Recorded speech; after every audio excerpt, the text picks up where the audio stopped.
Coming up on this episode of the Hockey Nuts, Steve and I recap all of the news from the past week, including the Hurricanes' hot streak and the Bruins and Rangers' march towards playoff contention. Several teams have already clinched playoff spots, and we'll tell you who's in, who's out, and who is still on the bubble.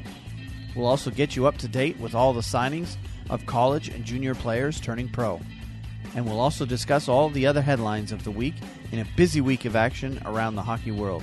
We'll have all of the details, plus some NCAA hockey tournament talk, the KHL playoff minute, and our picks of the week coming up next.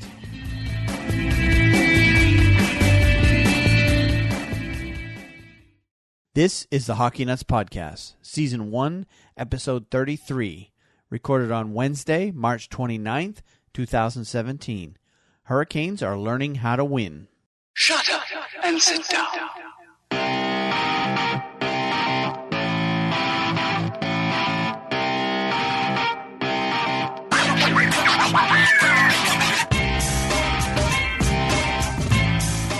Along the boards now, Yemelin pinned. Out of the corner, Slavin, he'll pop it out. Aho looks around.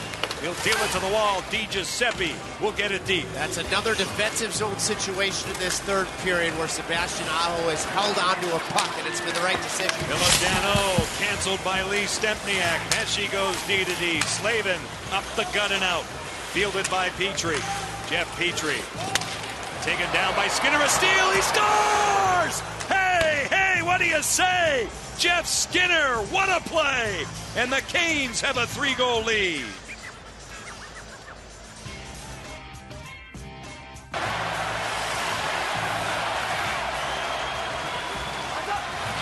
Now Doughty back in his own zone.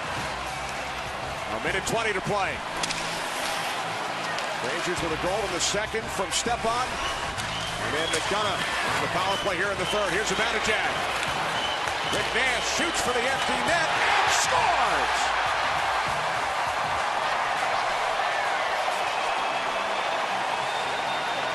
His 21st of the season. Nash with a goal in 3 straight games. And sit down. Subban in traffic off Fiala's skates. Fiala chases against Krug. Krug throws the shoulder in, gets the puck around. Ekholm jams against Achari, who willfully takes that hit to clear the puck. But the Bruins can't make a play out of their zone, and back in comes the puck. Johansson. Victor Arvidsson steps through Krug's check, and here's a 3-on-1. Nash with Stafford, and Achari scores! Goal Achari, the first goal of his National Hockey League career in his 43rd game, and it gives the Bruins a 2-goal lead with 4:13 to go. Hello and welcome to the Hockey Nuts episode 33. My name is Wayne. I'm here with Steve. How's it going today, Steve? Good, going great, Wayne. Good evening to you. Good to be with you. Another week of hockey action under our belts, and we've got to talk about it. So we've got a big week too. Yep, it seems like the weeks are getting more and more bigger and bigger as we go along here. And the games, I don't know about you, but I'm definitely noticing some playoff intensity, particularly from some of the teams that are still fighting for playoff spots. No question about it. Yep. It's very, very evident. I thought it was evident a couple weeks ago, but it's really notched up now, ratcheted up. For sure.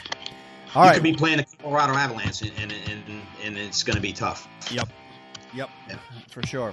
All right, well, before we get started, let me just rack off some of the headlines that we're going to be talking about tonight, or today, if you're listening in the morning. Playoff races are dwindling down to the last few teams as more teams are clinching spots seemingly every day. We'll get you caught up with the latest, and I've got a hint on that. In the West, the fat lady is warming up. There's now... and officially, there's now less than 100 games left in the NHL regular season. And in a lot of ways, that makes me kind of sad. Yeah. Detroit's playoff streak is officially over, and I couldn't be happier about it. We'll have interesting facts about that streak, and I'll tell you why I'm happy about it. The Bruins have signed their next franchise defenseman, or actually he doesn't officially sign yet, but they've announced that he will be signing, and we'll tell you about this and all of the other college and junior signings around the league. The NCAA Hockey tournament is down to the Frozen Four. We'll get you updated on all the details there. And finally, it's almost our turn to have the NHL Centennial Fan Arena, and we will update you on all of our plans. So, with that, let's go ahead and get into it. Yes, sir. First things we always do is we talk about our team's performance over the past week. And I want to start this week with the Carolina Hurricanes because they are a team that are completely on fire right now. Yep. What have they won? They've won, 12? Well, point streak. They've got a point streak of 12 games going right now. Yeah. They're 8-0-4 in their last 12 games. And they are, we talked about it a little bit last week, but this week they're really making things interesting in the East. They are. But over the past week, they've had a bunch of games, most notably due to a makeup game that they had to squeeze into the schedule. That came in this week, back in the fall when they had all them ice problems. The makeup game for that game that got canceled happened this week. So, but to start with, they started off this past week with a 4-1 win at Montreal on the 23rd. That was huge. I watched that game. I was very happy with that outcome. A 3-1 win at Detroit on the 25th. A 4-3 overtime loss against Detroit on the 27th at home. And then the very next night, a 4-1 win on the 28th. That was basically playing the old-fashioned college back-to-back against the Detroit Red Wings and came out with 3 out of a possible 4 points in that 2-game swing. So that puts Carolina basically only 4 points out of a playoff spot. Who'd have thunk that would have been the case? Yep. I think you and I felt that they were done earlier, but they certainly are not. They're doing what you have to do to make a run at it. Yep. Yeah, they're playing desperate hockey. They're coming out every night. They're a very difficult team to play with, and I don't know about you, but I'm glad the Bruins don't have to play them anymore this season. Same here. I was there 3 weeks ago and watched us go down to them. I'm glad we're season's over. Yeah, and it's going to make they're going to be a fun team to watch next year, I think, because they're starting to play. I think next year you can put this in the books. I think Carolina is as what Edmonton did this year. Carolina is going to do the same next year. I think Carolinas are going to crack the playoff next year in the Eastern Conference. I think they're getting to be that point. So, so it's good news for everybody there, or in this area anyway. Because I know they want a winning team, they support a winning team here, but they don't so much support a team that continues to lose. So, but what they do need to do next year is they need to jump out and not be chasing it like they do seemingly every year. If they want the fans to come back, they need to get into a playoff spot early and stay there. You're right. So. That's right. But they have to play like Ottawa played this year. Right. You know, get in, stay in, never let it be doubtful that you are in the playoffs. Right. So, yeah, it'll be a good thing to see if they can pull it off. But yeah, overall good week for Carolina. Nothing too much more to say about that. Super week for them. Yep. And Detroit got a chance of having their free queso the other night because of course, they're coming into town for 2. What are they going to do for dinner after or for lunch on the 28th while they're waiting to play their second game? Well, Justin Fogg scored 2 goals in the first game, so that gives Detroit some free queso at Moe's. So, if they didn't go to Moe's, they missed out on a good deal. Yeah, man. They certainly did.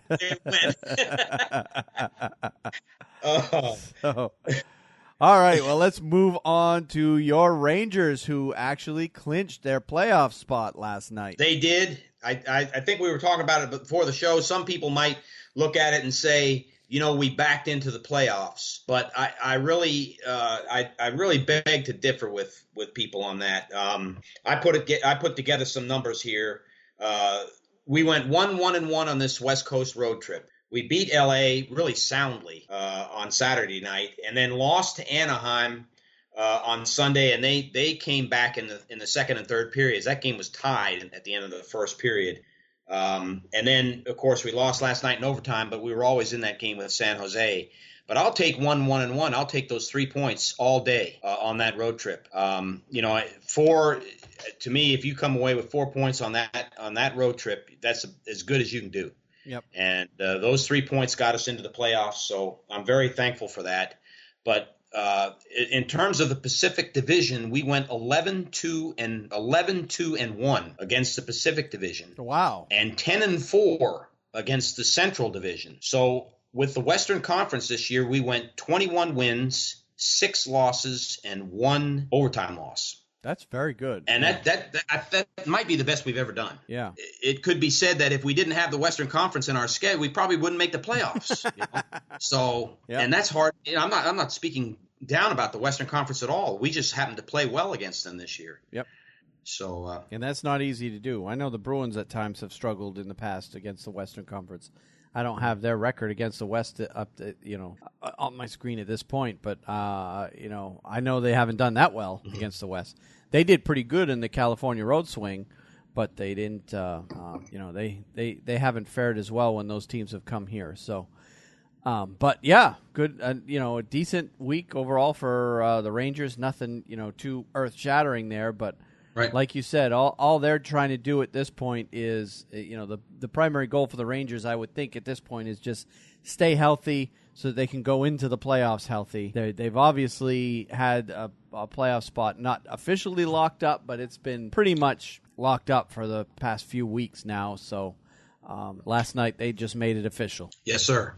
By getting that 1 point. And actually, both teams in that game last night had reason to celebrate because both teams clinched their playoff spots last night. San Jose did as well. Right. Yep. And I think San Jose clinched theirs actually before the game was even done. By L.A. losing, I believe, is what made San Jose officially clinch. So. Yeah. All right. Well, let's talk about the Bruins then. The last of 3 teams that we talk about every week. First and foremost, they lost 6-3 to Tampa Bay on the 23rd, and then they lost 2-1 against the Islanders on the 25th, and then they finally broke that 4-game losing streak by beating Nashville on the 28th, 4-1. And of course, that game was last night. I watched that game from start to finish, and the Bruins came out playing about as close to playoff hockey last night as you could probably see them do. They came out right from the start with intensity, with the drive, speed, skill, you name it. They came out and just played just top to bottom in the lineup. Everybody played well last night, and they came out and beat a very good Nashville team. That's a playoff-bound Nashville team, by the way. Yeah. They haven't officially locked it up, but they'll make it. They'll make it. Yeah. Nashville is not an easy team to beat at all, and they came out and the game was closer than the score. Score says 4-1, but it was 2-1 late. So until Noel Acciari got his first goal of his career and made that game 3-1, and then they pulled away with an empty netter. So good overall win. I could have sworn you guys beat the Islanders. I thought you beat the Islanders. Yeah, I'm sorry. My notes say 2-1 win. Did I say 2-1 loss? I thought you said 2-1 loss. Okay. Maybe I misheard. No, my notes right here says 2-1 win. That game, I watched that game as well, and that game was a very good game too. Again, the Bruins had to win that one because the Islanders are nipping right on their heels for a playoff spot, and they had to come out and win that game. Otherwise, the Islanders would have put some distance. I think they would have gone ahead of Boston. I think if Boston would have lost that game. So yeah, you're right. They did win that game, and my notes say it. I don't know why I said loss. I'm going to just say this, okay? You know when you sit down, and we're fans. That's nothing more, okay? Yep. But when you sit down and you watch TV during this time of year, you can see the teams that have the hunger and the passion and the intensity for the playoffs, and those that really sputter and don't look like playoff teams. And I'm going to probably just upset a lot of Islanders fans. I don't think they are. I just don't think they are. I watch them play. They win some games. They lose some games. They're in the game at sometimes, and they look to be hungry, and then at other times they're just lackadaisical. They're not. I do not think if they get in, I'm disappointed. I watch the Bruins play. They want it. They're hungry. Yep. They're fun to watch. Yep. I've said they're a playoff team the whole year. But that's a difference that I see. Carolina right now, look at how they're coming on. They're playing every night as if their life depended on it. Yep. Well, it basically does. I don't think they have any more margin of error. In fact, I think as much as Carolina is doing as well as they are, I think they're just going to flat out run out of games. Right. I agree. Before making it. So I think if the season were 10 games longer, Boston, the Islanders, Toronto, they're all in trouble because Carolina is coming on strong right now. Right. So, yeah, I mean, it's so close right now. Anything could happen. I mean, I'm still not confident that Boston's going to be there. I would certainly feel better if Boston could catch Toronto and get back in that third spot again and put Toronto in that 8th spot and let the teams chase them for a while instead of the Bruins being the target. But and you're a point down from that right now, right? Point down, but Toronto has at least 1, maybe 2 games in hand, and we'll get to the standings here in a minute. But Toronto, unless they lose that game in hand, Boston is going to need some help from Toronto to catch them, and Toronto is playing well as well. So, speaking of which, some of the notable games that I caught over the past week, and most of these have playoff implications. First and foremost, back on the 24th, the Islanders beat the Penguins in a shootout 4-3. Talking about games where the Islanders are play inspired one night and then don't show up the next. Yeah. To come out and beat the Penguins is a pretty good feat there. On the 25th, there were several games that had some playoff intrigue. The Canadiens beat the Senators 3-1. The Flames beat the Blues 3-2 in overtime. The Predators came out and destroyed the Sharks 7-2. Yeah. And then the Sabres came out and played spoiler and beat the Maple Leafs 5-2 on the 25th. Yeah. And then on the 26th, the Flyers came out and beat the Penguins 6-2. So it looks like the Penguins have been struggling of late a little bit here. On the 27th, the Predators came out and beat the Islanders 3-1. And the Lightning beat the Blackhawks 5-4 in overtime on the 27th. Right. And on the 28th, there were several more games that had some playoff implications. Oilers beat the Kings 2-1. That was last night. The Flyers beat the Senators 3-2 in a shootout. The Maple Leafs beat the Panthers 3-2. And then finally, in fact, I don't have that score in front of me. Who won the Capitals Wild game last night? You know what? I haven't seen that score either. Sorry to say. And Hang on, I'll pull it up here. Washington won that game in overtime. So. I know Washington. Yeah, they had 108 points, so I think they did. I knew that game went to overtime. I just couldn't remember because Ovi got a hat trick in that game last night. So let me update there. 5-4 in overtime in that one.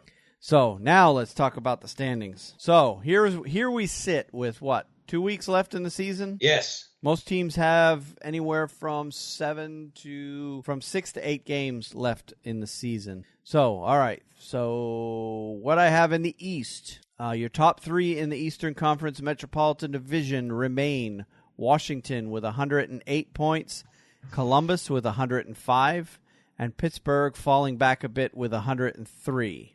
In the Atlantic, your top 3 are Montreal with 95, Ottawa with 91, Toronto with 87. And then right now, the 2 teams sitting in the wild card are the Rangers with 97 and the Bruins with 86. And the teams that are on the outside looking in is Tampa Bay with 83, Islanders with 82, Carolina with 82, Philadelphia with 80, Florida 77, Buffalo 76, Detroit 74, and New Jersey 68. Now, Detroit and New Jersey have officially been eliminated from the playoff contention. They're mathematically eliminated. Of course, Buffalo, Florida, Philadelphia are essentially out. It would take a pretty big miracle for them to get in. So that leaves us with Carolina, Islanders, Tampa Bay, Boston, and Toronto as the teams that are pretty much battling for the final 2 playoff spots in the league. I agree with that. And with Bruins having a 3-point lead on the team behind them, that gives them a little bit of a cushion, but Tampa Bay has a game in hand on them. So that winning that game would bring them right back to within a point of the Bruins. The Islanders also have a game in hand on the Bruins, but they're 4 points back. And Carolina also has a game in hand on Boston. Yes. And they're also 4 points back. So winning those games in hand, that becomes, 4 teams within 2 points of each other. Toronto actually has 1 game in hand on Boston with the 1-point lead. So winning that game would put them 3 points up on Boston. So if Boston's going to catch Toronto, they're going to need a little bit of help from Toronto. Yeah. Do they play tonight? I haven't checked the schedule. No, I know the Bruins don't. I don't know who plays tonight in the. I know the Rangers are off as well. So yeah, it's a light schedule tonight. Of course, we're recording on Wednesday. Of course, you got the Blackhawks, Penguins, Kings, Flames, Capitals, Avalanche, Blues, Coyotes tonight. So okay. So very light schedule tonight. That Blackhawks Penguins game is pretty much there for entertainment value because both teams are pretty well set in the playoffs at this point. Right. So that, unless you have anything to add, is pretty much how things lay in the East right now. Yeah, no, that it covers it completely, Wayne. We talked about it. It's going to be an exciting playoffs. Each conference is going to be exciting playoffs. I think the teams that are now. Yeah, speaking of which, right now, if the playoffs ended today, your first round would be now. Of course, this is obviously subject to change because teams do move in up and down. But if the playoffs were to end today, you would have Boston playing the Capitals in the first round. The Rangers would be playing Montreal, and Ottawa, Toronto would be playing each other, and Columbus, Pittsburgh would be playing each other. And that would be a war of attrition, that series. Pittsburgh, Columbus, back and forth, Tortorella. Yep. Oh, God. Yeah, I really want Boston to get out of that 8th spot. Something fierce because I don't like the prospect of having to play Washington in the first round. It might be a quick one and done for whatever team ends up there. Might as well miss the playoffs if that's the case. But anyway, I guess, teams have proven in the past 8 seeds can win. So yeah. Oh, yeah. Wayne. I take heart that it's not Pittsburgh, that you'd be playing Washington, not Pittsburgh in the first round. That's a different story entirely. I think then you could say one and done. Washington is vulnerable. They're just vulnerable in playoffs. But Boston's history against Washington, they have trouble beating Braden Holtby for whatever reason. And they don't seem to have too much trouble. I would feel more confident with the Bruins against Pittsburgh, to be quite honest with you. Yeah. Just because their history, they're for some reason, Braden Holtby is just a brick wall to them. I don't know why that is, but, yes, he's a good goalie, but I just don't know why Boston has so much trouble with Washington. And it's pretty much been since Braden Holtby has become their starter. It's when Boston stopped winning against them. So, all right, well, let's take a look at the Western Conference real quick. And, we said it last week. I said lock it in. The Western Conference is decided, and this week it's even more so. In the Central Division, your top 3 are Chicago, Minnesota, Nashville. Chicago with 103, Minnesota with 96, Nashville with 89. The Pacific top 3 is Anaheim with 95, San Jose with 93, and Edmonton with 93. And your 2 wild cards are Calgary with 90 and St. Louis with 88. And your teams on the outside looking in are LA with 77, Winnipeg 77, Dallas 73, Vancouver 69, Arizona 63, and Colorado with 43 points. So there's a big gap there between that second wild card and the first team on the outside, 11 points. Yeah. With both teams only having 7 games left to play. So so LA essentially they're not going to make it. No, they're not. No. The scenario for them is they got to win their remaining 7 games. That would get them to 91 points. Yeah. So they would have to hope that St. Louis only gets 3 points out of their next 7 games. That would be a monumental collapse on their part if that were to happen. So, Calgary is even worse. Calgary's already at 90. So their next win, they clinch playoff. And I think I saw that on an NHL Network. Both St. Louis and Calgary can clinch playoff spots tonight. I know Calgary can do it just simply winning. St. Louis can do it with a win and an LA loss, I believe. St. Louis will be in. So so that leaves us, and with that, actually, I didn't mention the teams that are officially clinched already. In the East, we got Washington, Columbus, Pittsburgh, and now the New York Rangers are officially in the playoffs. No matter what happens, they're in. In the West, you have Chicago, Minnesota, Anaheim, San Jose, and Edmonton all in. Right. So that leaves just 3 more spots in the West, and you've got 4 spots left in the East. Yeah. So, and most of those 4 spots in the East are pretty much in the Atlantic Division. So, and I tell you, you look at some of these matchups that are lining up in the West. I'm going to tell you right now, if I'm Anaheim and I'm winning the Pacific Division, I don't want to play. I don't want any part of it. And that's what's lining up. That is going to be a very intriguing series. Yeah. I don't. I could see Calgary winning that pretty easy, going away. Yep. Yeah, there's going to be some great series set up here. Yeah, the way it lays out right now, if the season were to end today in the West, you would have, Chicago, Calgary in the first round. No, Chicago, St. Louis. Chicago. St. Louis and Chicago, yeah. And Calgary would play Anaheim. And then the other two series would be Nashville versus Minnesota and San Jose versus Edmonton. Yeah. So, anything can happen with that group out there. So, all right. Well, let's move on to actually, let's take a quick break. We don't do it at the beginning of the show anymore, but we want to let everybody know that if you're listening to us and you want to subscribe to us, there's many ways you can subscribe to the channel. For one thing, you can listen to it using your computer right on the hockeywriters.com website. It's a website basically that has a lot of hockey-based articles, but they also have a podcast channel. And you can find our podcast there. You can listen to it right from your computer. You can also find us on iTunes, Stitcher, SoundCloud, iHeartRadio, TuneIn, Google Play Music, Player.fm, and whatever Android or Apple podcast catcher app that you choose. And, of course, you can listen to us right on our website at thehockeynuts.com. If you want to support the show, of course, we've mentioned it. We're just a couple of fans. This show is a labor of love for us, but it does cost us money each month to produce. So we're always exploring options to allow our listeners to help us cover the costs of producing it. And for one, we've started up affiliate relationships with a couple of companies. We may add more to it, but right now we have just two. You can support us through any purchases that you make through Amazon.com or at HockeyMonkey.com. And if you're not familiar with Hockey Monkey, they are a hockey equipment seller. And so if you or anybody in your family plays hockey and you buy hockey equipment, I've been a customer of theirs in the past. They provide great service, great prices, quick delivery. And that's a good place to get a lot of your hockey gear, especially if you're like me and live in an area that doesn't have a lot of hockey shops around. And what few of them we do have charge an arm and a leg because they know they have no competition. The other company, of course, is Amazon.com. And if you don't know who Amazon is, you've been living under a rock for the past 10 years. So, because they and companies like them are single-handedly they're starting to put big box stores out of business. So, but anyway, Amazon.com and HockeyMonkey.com, we have affiliate links right on our website. You just go to our website at thehockeynuts.com, click on the affiliate link, and then after that, you'll be redirected to those websites. And any purchases you make at either of those websites won't cost you a dime extra.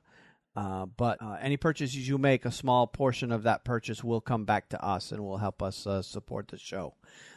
So additionally, we're looking at ways to directly support us through a donation program. And actually, I thought of it earlier this week. I do have a personal PayPal account that I might possibly put out there for people that want to just simply donate to the show. But I'll have details on that in future episodes. We're also looking at other avenues like Patreon or one of those other or crowdfunding type of sources as well. But that's something that we're looking into and we may do in the future.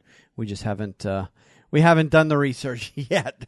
A possible sponsorship, perhaps, those types of things. And we've also looked into the possibility of having sponsors as well. And we're all welcome if you have a company or you work for a company that would like to sponsor us. We're always welcome to that too.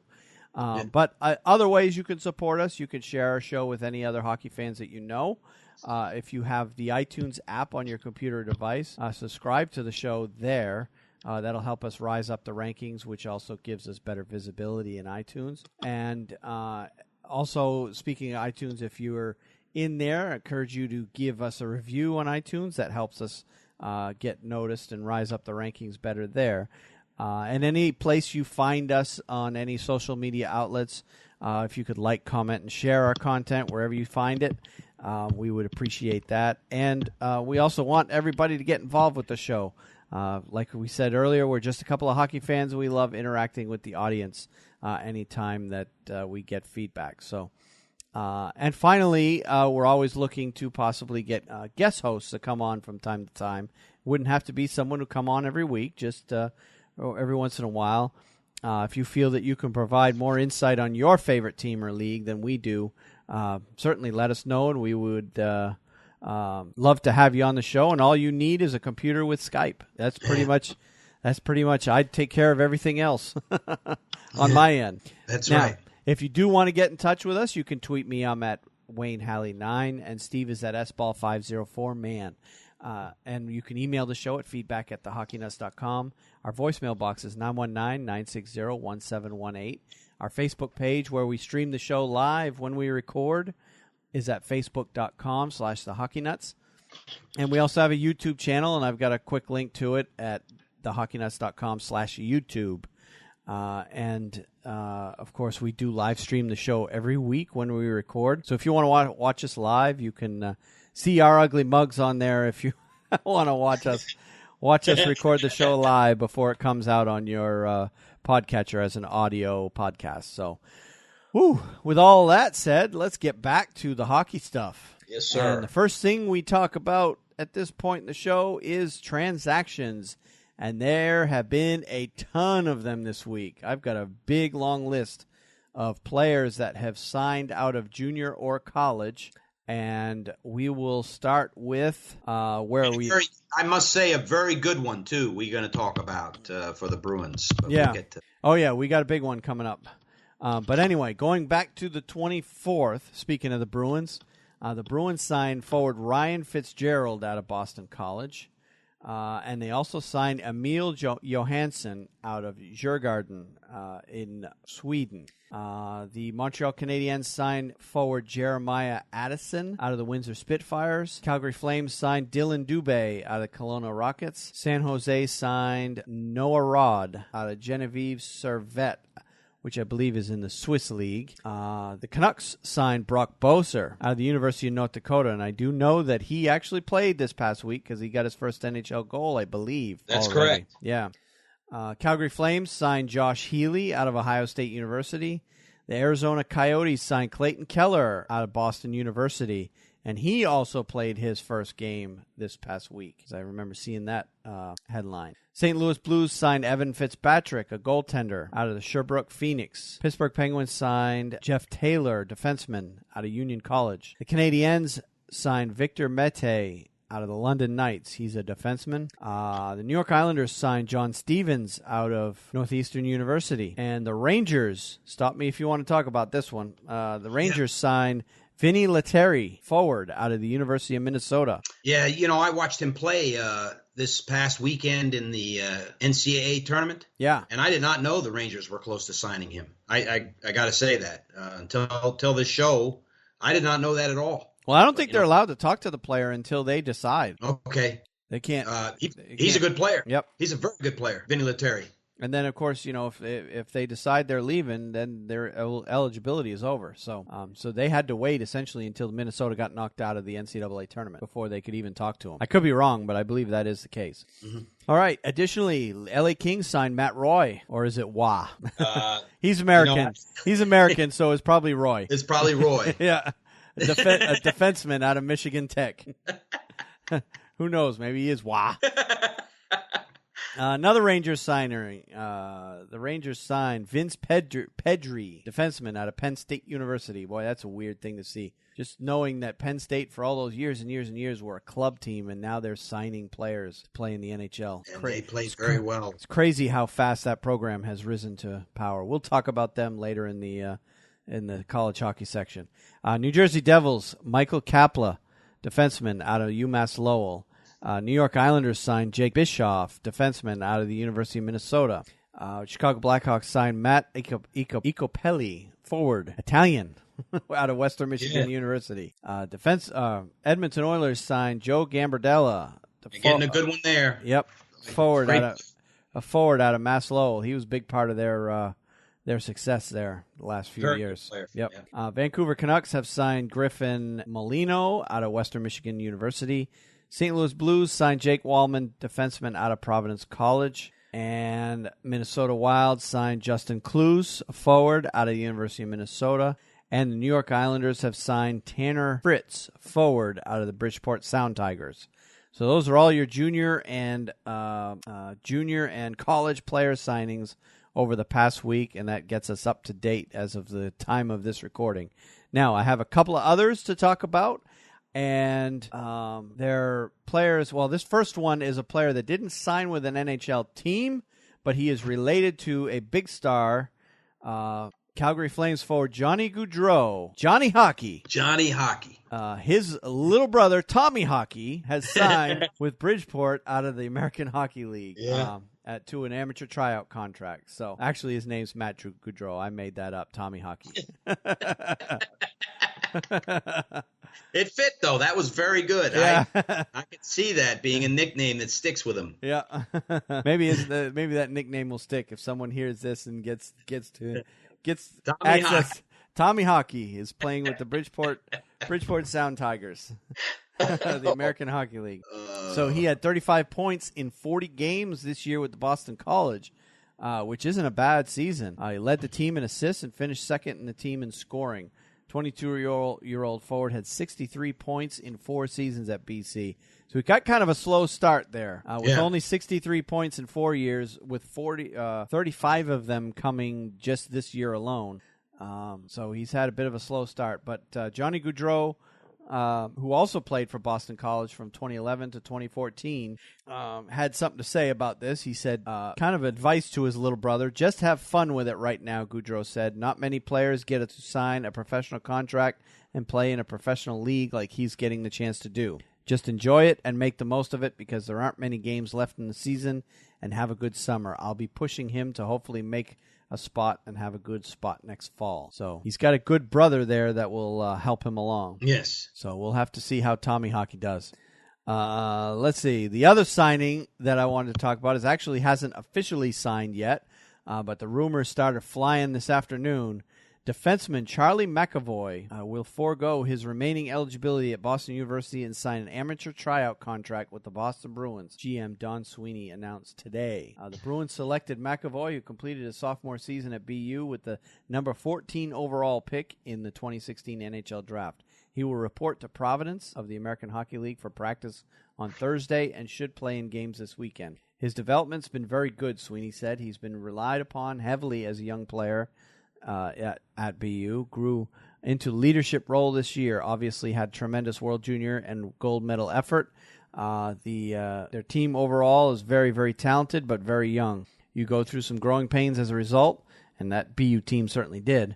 But he played a lot different situations, and we're excited about his trajectory. There's a chance McAvoy could join the Bruins before the end of the season.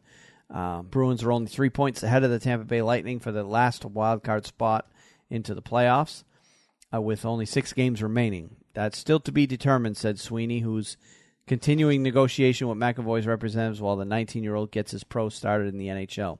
You have to have the contract first, and again, this is just a good first step for everybody. McAvoy had 26 points in 38 games and was named a Hockey East All-Star for the Terriers, who lost 3-2 in overtime to Minnesota Duluth in the NCAA West Regional Final on Saturday. The Bruins will have to weigh the value of working a rookie into their lineup while they attempt to qualify for the playoffs for the first time in 3 seasons, and completing a year on McAvoy's entry-level contract against what McAvoy would add to the lineup. Sweeney said that BU sophomore forward Jakob Forsbacka-Karlsson, a second-round pick in the 2015 draft, has not yet made a decision about leaving the school. So that's another player that the Bruins are considering signing. But back to McAvoy. Here's we talked about it a little bit before the show. Here's why I think he won't play for Boston this year.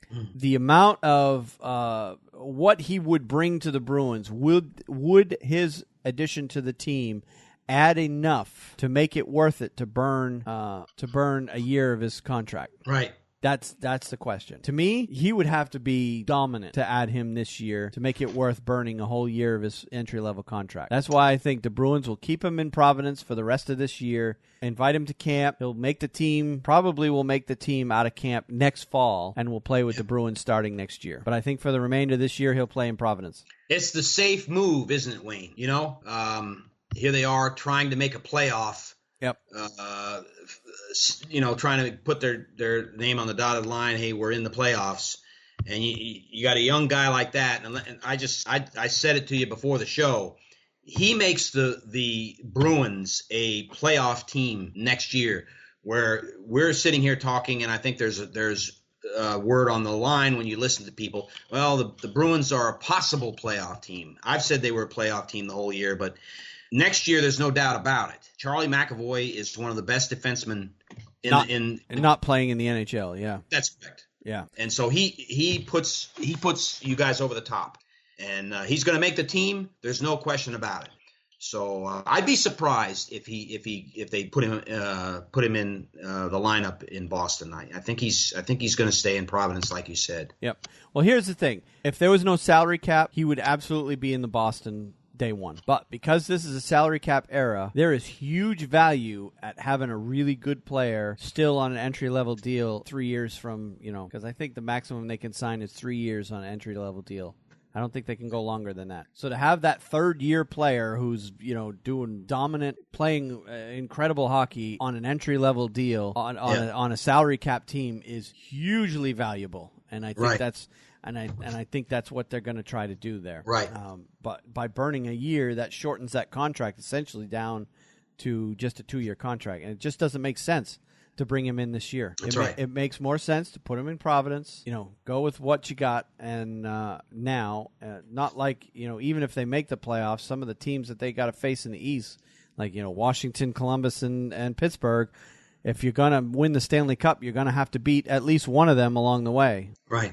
That's right. I just, if the Bruins make the playoffs this year, which is a big if in my mind, they got to go up against one of those teams, and I just personally don't see the playoffs getting I would be hugely shocked if they make it to even the conference final. Never mind the Stanley Cup final this season. I'll be happy. But I'll be shocked. Right. I just don't think that they're there yet. So, we'll see what it is. So I think the smart thing to do is to, put McAvoy aside for this year. Forget about him. Let him come to camp next year, and we'll see how he does next fall. Right. So, I agree with you. So. Good thinking. All right. Well, let's move on to injuries, and there were actually quite a few. The list looked pretty short to start with, but now all of a sudden there were several injuries today that kind of made the list a lot longer. Let's start with Florida Panthers goalie James Reimer left the game against Toronto on the second period last Tuesday. Actually, this past Tuesday, after colliding with Brian Boyle. Reimer was attempting to cover the puck at the side of the net when Boyle skated in and made contact with his head. Reimer was treated by Panthers trainers before skating off the ice with 8:53 remaining and Florida trailing 2-1. He was eventually replaced by Reed O'Bara. So, not that Panthers were going to make the playoffs anyway, and Reimer essentially is the backup there, but, tough break for the Panthers, who've been having injury issues all year long. Mm-hmm. All right, next one. Carolina Hurricanes goaltender Eddie Lack was released from the hospital on Monday night and was diagnosed with a neck strain. Lack was stretchered off the ice at the end of the 4-3 overtime loss to the Red Wings at PNC Arena on Monday. He was injured on a goal by Red Wings forward Andreas Athanasiou at 1:59 of overtime. Athanasiou skated through the neutral zone to get the puck along the right side wall before cutting to the net. He was checked by Hurricanes forward Victor Rask before colliding with Lack and putting the puck between the right pad and the left post. Lack slumped back in the net and was quickly attended to by Hurricanes medical staff. Moments after the collision, Hurricanes and Red Wings players gathered near the net. Lack was taken off the ice 10 minutes later and gave thumbs up while he left the ice. And it was only then that the rest of the players left the ice. So very classy move by Detroit to hang there until Lack got off the ice. Lack is 7-5-3 with a 2.58 goals against average and 902 save percentage in 17 games this season. He took to Twitter on Monday to address his condition, writing, "Everything looks all right," and so on. Lack's playing status is yet to be announced, but the Hurricanes have recalled goalie Alex Nedeljkovic from Florida of the ECHL on an emergency basis. So I don't know if did you see that play? No, I didn't. I read about the order. I read about it on NHL.com. Yeah, it looked scary. It really did. Because the way the Athanasiou hit Lack essentially had his head down, so the Detroit player came in and hit him right in the top of the head as he collided. And you saw his whole head and neck just impacted into his shoulders. Yeah. It just looked kind of scary. So it's good to see that Eddie Lack looks like he's going to be all right. Tough guy. I mean, tough season for him. He's been hurt more than once this year. He's missed a lot of time due to injury this year. So he's had a rough season so far. So kudos to him for getting through that one. Hopefully he'll make it back pretty soon. Toronto Maple Leafs goaltender Frederik Andersen will not start against the Florida Panthers at Air Canada Center on Tuesday. Of course, this article is written on Tuesday morning because of an upper body injury. Anderson practiced Monday, but Coach Babcock said goaltender Curtis McElhinney will start. He, in fact, did start and won that game. Maple Leafs said Anderson is day-to-day. He's removed after the first period of a 5-2 loss to the Sabres on Saturday. Babcock said he doesn't think Anderson will be out long-term. The Maple Leafs have 8 regular season games remaining. After Tuesday, they play at Nashville on Thursday. Right. So Toronto needs him. McElhinney's okay, but Frederic's the starter there. So no question. Without Frederik Andersen, they're in trouble. Yep. All right, next one. Patrick Sharp of the Dallas Stars will have hip surgery on Tuesday, ending a difficult season for the 35-year-old forward. It's tough to make that decision to sit out and get healthy, but I think it's the right thing to do, he said. Sharp has 18 points in 48 games this season. He's dealt with 2 concussions and constant hip pain. And additionally to that, his father, Ian Sharp, also has leukemia, so he is obviously tending to that. Sharp is the Stars' candidate for the Bill Masterton Trophy, given each season by the NHL to a player who displays the attributes of perseverance, sportsmanship, and dedication to hockey. And, of course, that Bill Masterton Trophy, if you didn't know, every team nominates one player for that trophy. And then, of course, at some point they just whittle it down to a few finalists, and then they hand it out. But every team sends one nominee. Sharp can become an unrestricted free agent on July 1, but said he's not thinking about next season at this point. Nil didn't rule out bringing him back. Nil said, we're going to get the surgery done, let him heal, he's going to train, and then let's take a look at him. We've had conversations. If he comes back, he wants to be in Dallas. He thinks he's a Dallas Star. So I'm reading into this as this may be career-ending for Sharp. Yeah, that's something, isn't it? Hip surgery for a 35-year-old. Yeah. That's a tough one to come back from at that age. Yeah, you're right. So hopefully he certainly does. Hope he does. Yeah. You know? Yeah, he's a good player. He's a great player. Yeah, I certainly hope he comes back from that. So now this one is a case of a player coming back. Tampa Bay Lightning center Steven Stamkos participated in every practice drill, including the power play, on Wednesday, and said he's very close to returning to the lineup. Stamkos, who had arthroscopic surgery for a lateral meniscus tear in his right knee on November 17th, practiced on a line with Yanni Gourde and Adam Erne, or is it Ernie? Stamkos also participated with the Lightning's second power play unit for the first time since his return to practice. The Lightning expected Stamkos to miss 4 to 6 months after the surgery, and March 17th was the 4-month mark. Stamkos said he was unlikely to play against the Red Wings at Amalie Arena on Thursday unless something drastically changes. Stamkos can now be considered day-to-day, Coach John Cooper said. The Lightning host the Montreal Canadiens on Saturday and Dallas Stars on Sundays to close out a 4-game homestand. Now, the way I see it, if he plays Saturday, I doubt he plays Sunday. They're not going to throw him in a back-to-back to start off. Right, you're right. You're right. But that is a move of, they're trying to make it not sound desperation, but Tampa Bay is a desperate team. Yep. And, they need Stamkos. Really, they need him to make the playoffs, I think. Yeah, especially with some of the other injuries they have. I believe Tyler Johnson is still out, and he's a decent player for them too. So, The scary part is the Bruins still got one more game against Tampa Bay before the end of the season. I'm hoping Stamkos doesn't come back until after that game. But right now, the scary part is he may be back before that game. You guys play Tampa Bay well. Yeah, well, we didn't play well this past week. Yeah. But, yeah, in the past, I do agree that Bruins generally do pretty well against Tampa. I think they just flat out were tired or didn't show up against them in the most recent game. So we struggle with them. Yeah. All right. Detroit Red Wings forward Luke Glendening will miss the final 6 games of the regular season after fracturing his ankle and foot, according to MLive.com. Glendening sustained the injury during a 4-3 overtime win at Carolina on Monday. He played a minute 35 before leaving the game in the first period. Did not play the rest of the game in a 4-1 loss at the Hurricanes on Tuesday.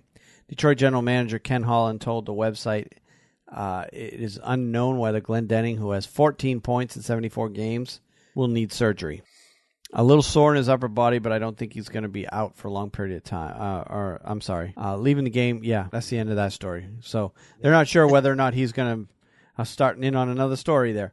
They're not sure whether or not Red Wings forward Glendening will need surgery or not. So that puts him basically out for the rest of the year since Detroit's already been eliminated. Yeah.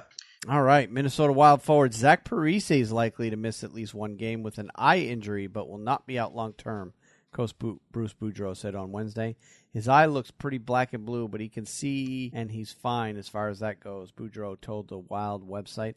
A little sore in his upper body, but I don't think he's going to be out for a long period of time.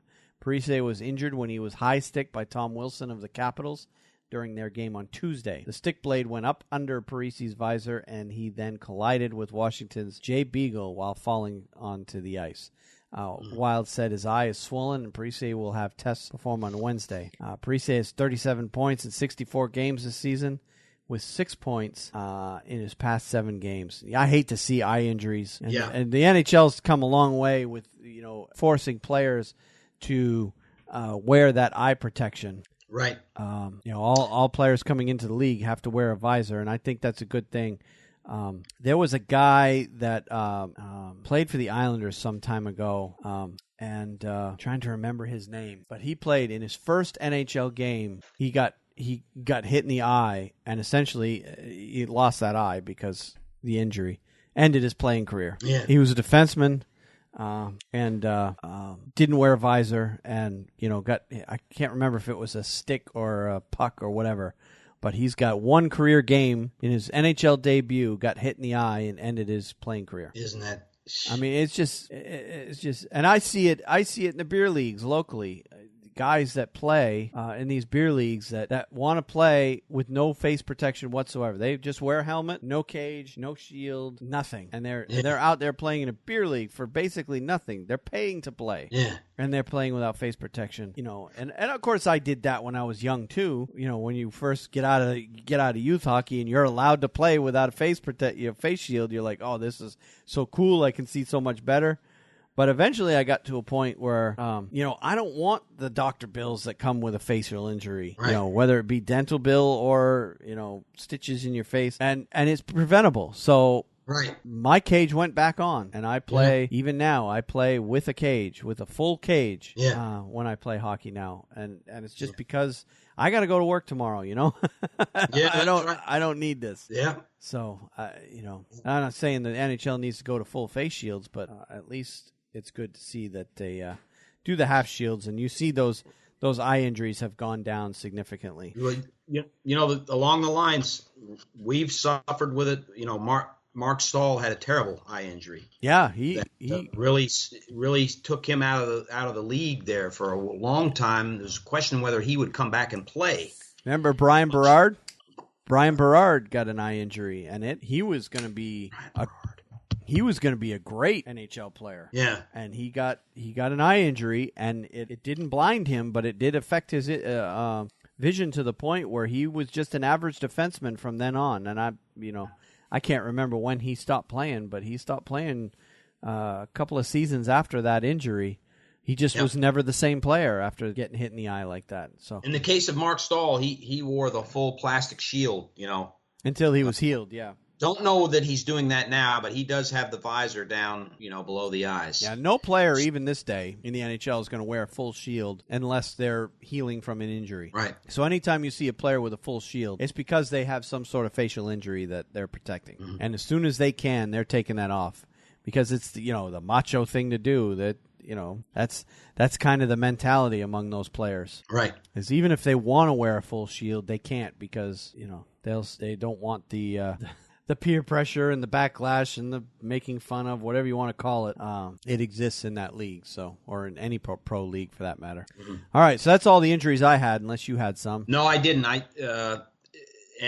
believe Pavel Buchnevich is playing. He was in a serious hit that was brought on by a hit the other night in the game with I believe it was the Los Angeles Kings, but I believe he's still playing. So that's the only other thing I had. Yeah, I didn't include any injuries from players that came out and then went back in by the time we recorded. Like, for one thing, Tuukka Rask tweaked something a little bit in his, they called it a lower body injury, but Tuukka did tweak something this past week, but he has since come back. He played in that most recent win that the Bruins had, so I didn't feel the need to mention that one either. But all the Tuukka fans out there, yes, we know Tuukka was hurt.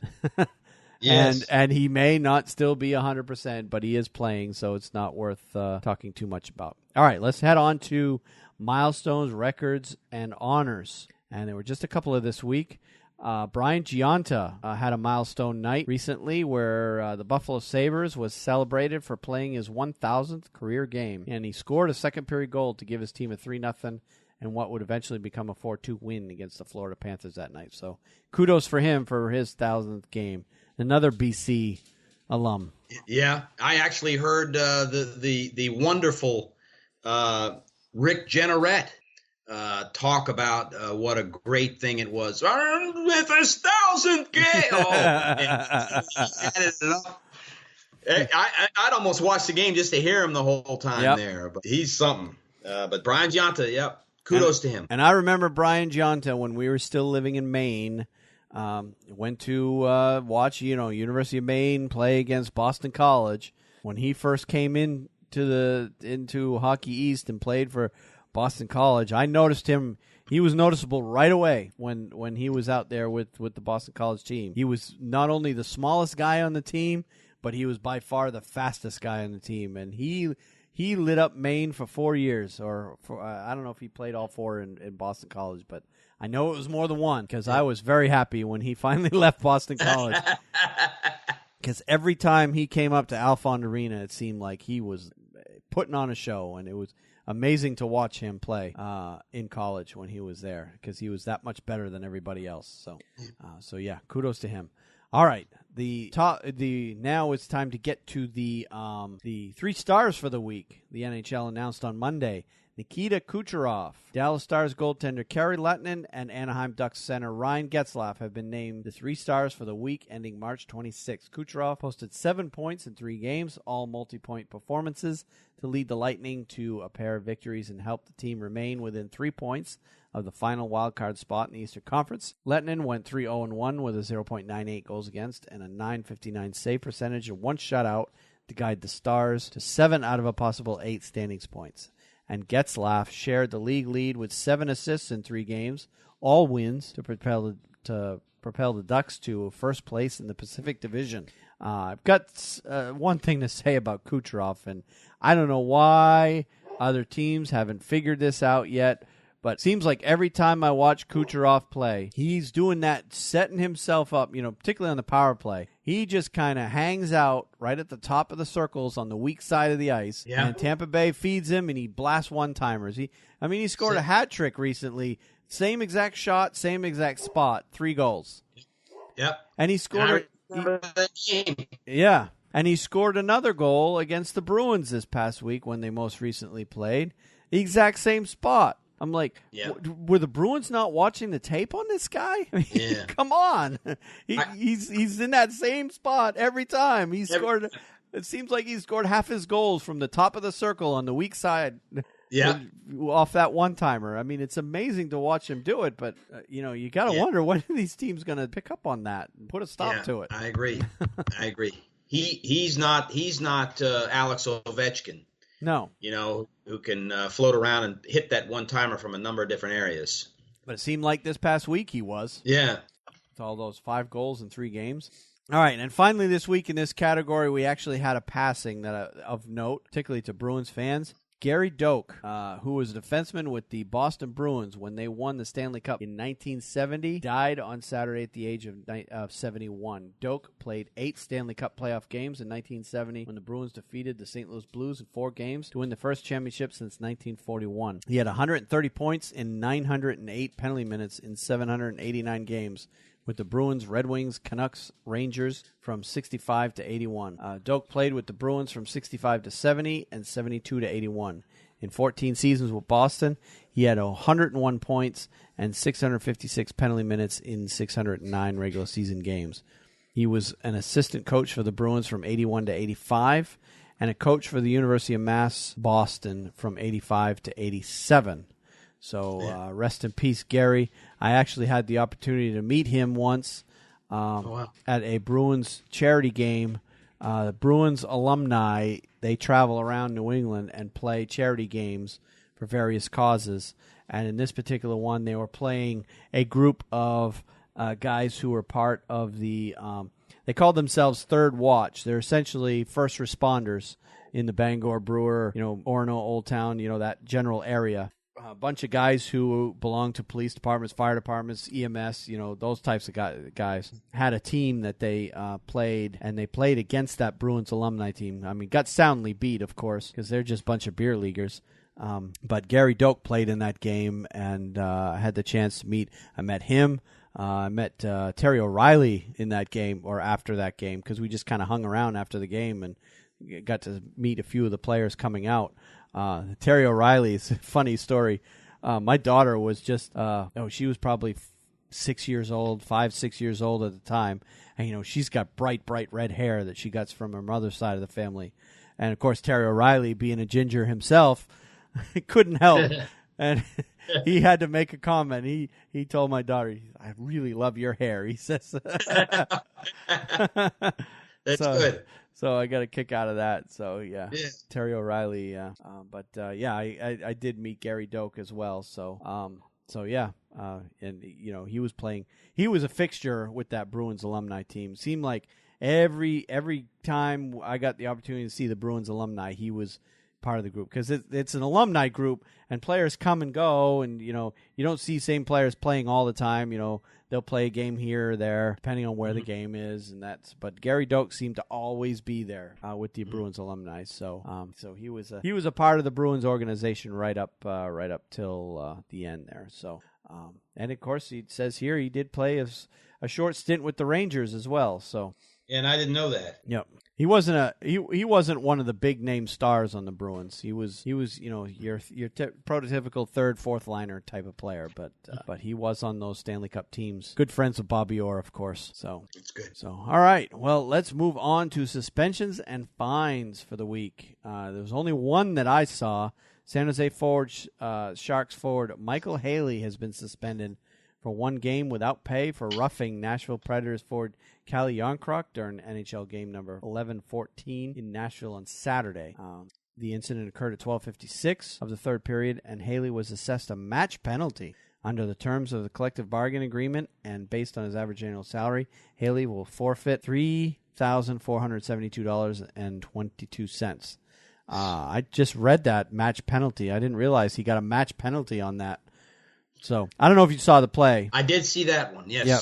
Yeah. Basically, what he did is, he got hit kind of not quite from behind, but the Jarnkrok was catching him from behind. Haley was going up the boards with the puck, and Jarnkrok came in diagonally, almost from behind, and basically, put him into the boards. And obviously, he took exception to that because almost immediately.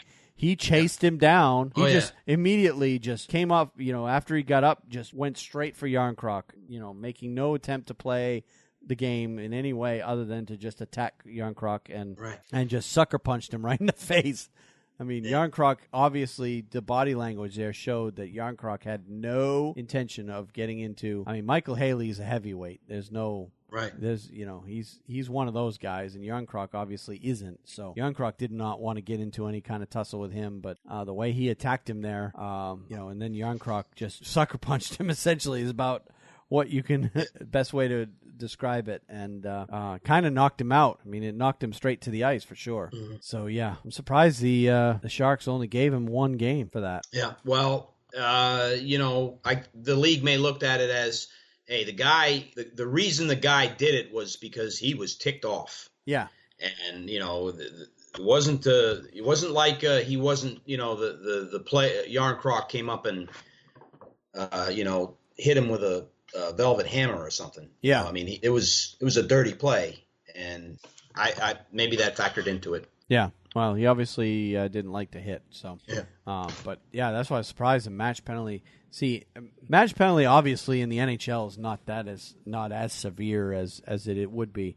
A match penalty under the USA Hockey rulebook, just to take it to the amateur level, they tell us in referee school you only hand out a match penalty if you are absolutely sure that the player who caused or who did the deed intended to hurt the player that he was doing it to. Right. That you've got to be absolutely sure, because a match penalty at the amateur level comes with a minimum 30-day suspension. Mm-hmm. So not a 30-game, but 30-day, and it's 30 days or until they have a hearing. The player has to have a hearing with the local authorities, and if it takes them 3 months to get to the hearing, then so be it. They're suspended until after that hearing. God. Yeah, it's pretty serious to hand out a match penalty in amateur youth, or at least under the USA Hockey rulebook. So you got to be absolutely sure that what they did, they intended to do, and you got to be pretty sure of their intent there. So match penalties are very rare at the amateur level, but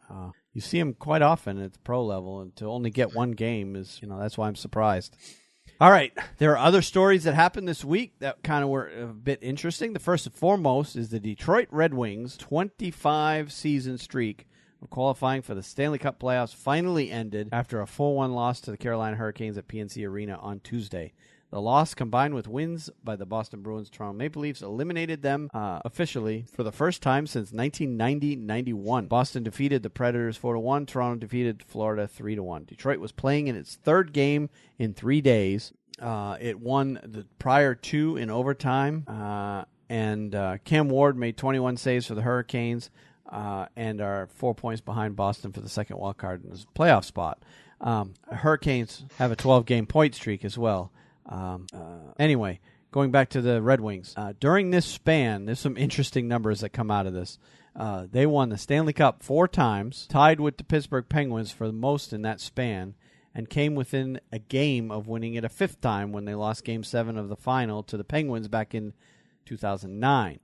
They also went to the final 6 different times. They won the President's Trophy 6 times, 3 times more than any other team during that span. They won 1,133 regular season games, 104 more than any other team, and they earned 2,536 points, 209 more than any other team. These numbers are amazing. Mm-hmm. They set records for wins in a season with 62 back in 95-96, road wins in a season with 31 in 2005-2006, consecutive road wins with 12 in that same season, and consecutive home wins with 23 in 2011-2012. They tied the record for home wins in a season with 36 back in 95-96.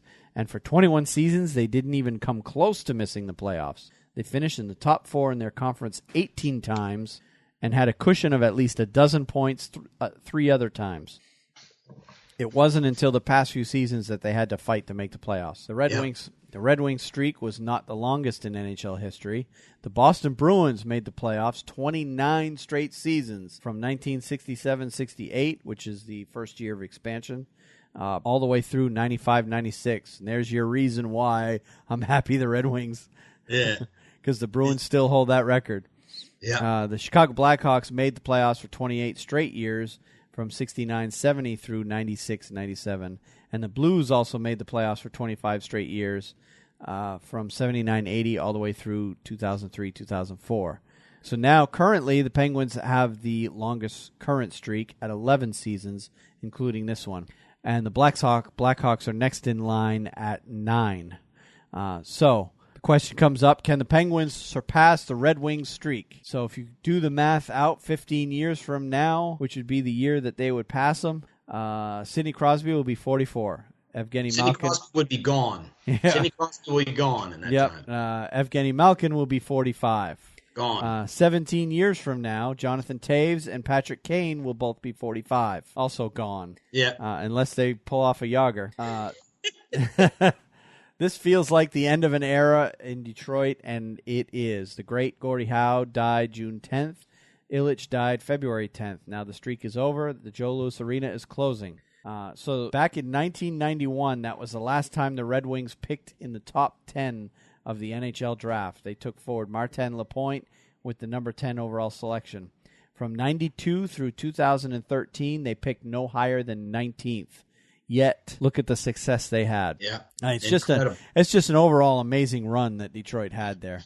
In this era, it's stunning. Yeah, I don't think it'll ever be, that this record will ever come close again, because all those other teams that did it, the Bruins, the Blackhawks, the Blues, most of those years that those teams made it the playoffs for 29, 26, 25 consecutive or 28 consecutive years. Those were in the days when the league only had 21 teams and 16 teams made the playoffs. Yeah. So if you're only one of 5 teams not make it, well, that's not a great feat to make the playoffs. Right. Not that hard to do. Not that hard to do. But nowadays, when you've got, now starting next year, there'll be 31 teams, and soon after that, I'm expecting that they'll expand to 32, and only 16 make it. Half the teams are out. Right.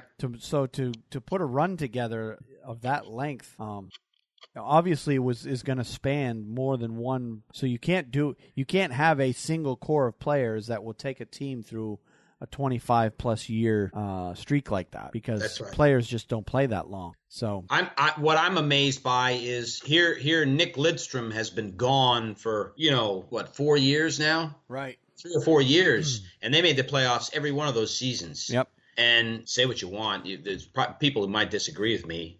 I mean, Bobby Orr is my opinion, the greatest defenseman ever played, but Nick Lidstrom's number 2, probably, in my opinion. Yeah. And of all those players, you had Yzerman, Lidstrom, God, you could go on and on, all those great players Detroit had during that time. Yep. And that's how they did it. They essentially had 2 eras that butt up right against each other. You had the Steve Yzerman era. Yep. And now you have the Henrik Zetterberg era. Right. Because Zetterberg came in right at the end of Yzerman's career and essentially continued, where you would expect with Yzerman leaving, Lidstrom, Chelios, all the great players they had in the first 15 years of that run, all leaving the game. But coming in, you have, Zetterberg, you have, all the Datsuk, you had all the players that basically took over at that point and continued that winning tradition all the way through. It's just I don't see it happening again. Yeah, you're gonna not with as many teams are in the league now. You're gonna need another dominant core to come along for Pittsburgh to come even close. Yeah. They're gonna need another dominant core to come in. Right. So. Yep. And time will tell if that'll happen, but it's hard to do that when you're picking at the bottom of the draft. That's right. But Detroit was able to pull it off. That's right. Yeah, you're right.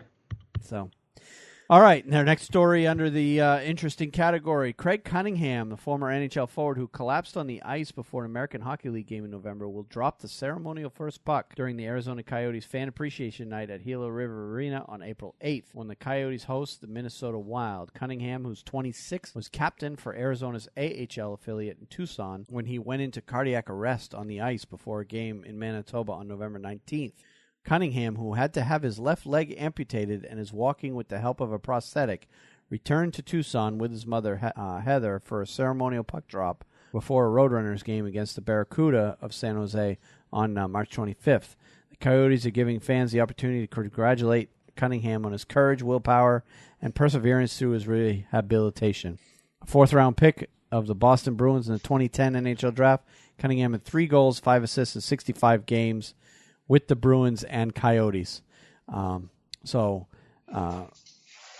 This guy's lucky to be alive. Yeah. And I can't remember the exact details of having his left leg amputated, but I know it has something to do with the rehab. It was a complication that came out of his rehab. I think his circulation or something happened there where his left leg had to be amputated, effectively ending his career. So sad to see that he won't be able to make the full comeback come back to play. But at this point, I think the guy's happy to be alive. So it should be a nice moment there in Phoenix when they do that ceremony for him. All right. Now, the Colorado Avalanche and the Ottawa Senators will face off in a pair of regular season games in Stockholm, Sweden, as part of the 2017 SAP NHL Global Series.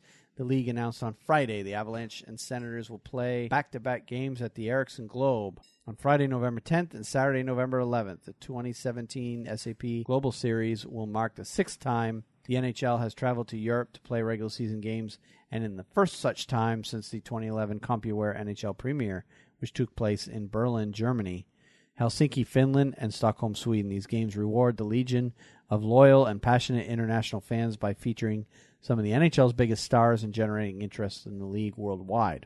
The games between Colorado and Avalanche on the November 10th and 11th will be the 21st and 22nd regular season games played in Europe. They will also be the 7th and 8th regular season games played in Sweden. The game on November 10th will start at 8 p.m. CET, which is 2 p.m. Eastern, with Colorado serving as the home team. The game on the 11th will start at 7 p.m. CET, or 1 p.m. Eastern, with Ottawa serving as the home team. Both games will be broadcast throughout Sweden, and additional broadcast details will be released at a later time. So the NHL's, I was wondering when they were going to go back to Europe. It's been a while since they played. Yeah, the Rangers played in Stockholm. Yep. This going back 4 or 5 years ago, but maybe even longer than that. Yep. But they've played in Sweden several times, several games there. But in the past, they've played the regular season games usually right at the beginning of the year. That's correct. That's when the Rangers went. This will be the first time they actually play. November. Both teams will have already played probably 10, 15 games. Yeah. Yep. So I think we're going to see more of that. And related to that, possibly, earlier this afternoon, we don't know any details yet. The NHL came out with a announcement saying that Gary Bettman is in China and will be making an announcement later tonight, but nobody is speculated yet on what that announcement might be. Obviously, being in China, we speculated before the show that possibly it's the NHL announcing they're going to be part of the Olympics, but the Olympics are going to be in South Korea this next time around, and in China in 2022. Right. Yeah. So, And possibly maybe they, I also speculated that they might consider playing probably a regular season game in China some point next season. Yeah. So I think you're on the lines of what's going to happen. Now, I think they're going to bring people over and play in that arena in Beijing. Yep. So Le Sports Center, isn't that the arena that Kunlun plays in the KHL? I believe that's correct. The Le Sports. Yeah. Yep. So that'd be interesting. Home ice. To see an NHL team playing on a KHL home ice rink. Yep. and of course we got another story coming up about an NHL man going to the KHL later on in the broadcast podcast. So, yeah. So I'm not sure exactly what this announcement will be, but we'll have all the details of that on next week's podcast. It'll be a week old by then, but we'll talk about it. And the last thing I have as far as stories are concerned is the NHL Centennial Fan Arena. Last weekend it was in Newark, New Jersey, and this weekend it is coming to Raleigh, North Carolina, and I can tell you I am pretty excited about it. I'm extremely excited. My wife and I are going, Wayne. We'll meet you there, and we're looking forward to this. As I've told you, I've never seen the Stanley Cup, so for me it'll be a dream come true. Yep. And if you listen to the show and are from this area, the Raleigh-Durham area, we certainly welcome you to, or encourage you to come up and say hi to us. We'll be probably the only two fans walking around, one of them in a Rangers jersey and one in a in a Bruins jersey. So, yeah. And of course, if you obviously don't know what we look like, if you go over to our YouTube page, we do post the video of us recording our channel, and you get a good look at us there. So you'll be able to see what we look like, and we won't be that difficult to find. Look for the Bruins and Rangers fan walking together around the place. But we'll both be there on Sunday. And I believe the event goes from 1 to 5 p.m. I think that's correct. 1 and to the 5 Stanley or 2 to 5 is available 1 to 4. 1 to 4. I read last night. Okay, so and of course we'll be in that line on Sunday because we want to get our picture taken with the cup, and we'll probably end up using it as part of maybe a future logo for the podcast. So the two of us with the Stanley Cup being, the goofballs that we are. So, all right. So with that, let's move on to the HockeyNuts.com power rankings for this week. And you know what? I'm just realizing that I did not come up with a ranking this week. Oh, you didn't. Oh. Even though it is my turn. Actually, no, I did. Okay, I'm looking at it right now. You did, Wayne. Yeah, I did. Different with you again there. See, I was working on it late last night, half awake. I don't remember doing it, but I did. I'm looking at it right now. So, with that in mind, I'm going to start at 16 since that's the number of teams that make the playoffs. And at 16 right now, I've got Boston. And they've fallen from 14th, even though they've been winning. But that 4-game losing streak really hurt them. And that's why I knocked them down a couple spots. At number 15, I've got Toronto. So them and Boston have essentially switched places. Number 14, I've got St. Louis, down from or up from 15. Number 13, I've got Nashville, exactly where they were last week. Number 12, San Jose, who's fallen all the way from number 7. And that is simply because of they've snapped it last night. I think they had a 6-game losing streak going into last night's game.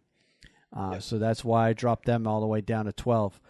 Calgary is at number 11 this week, same spot as last week. Ottawa has moved up to number 10 from number 12.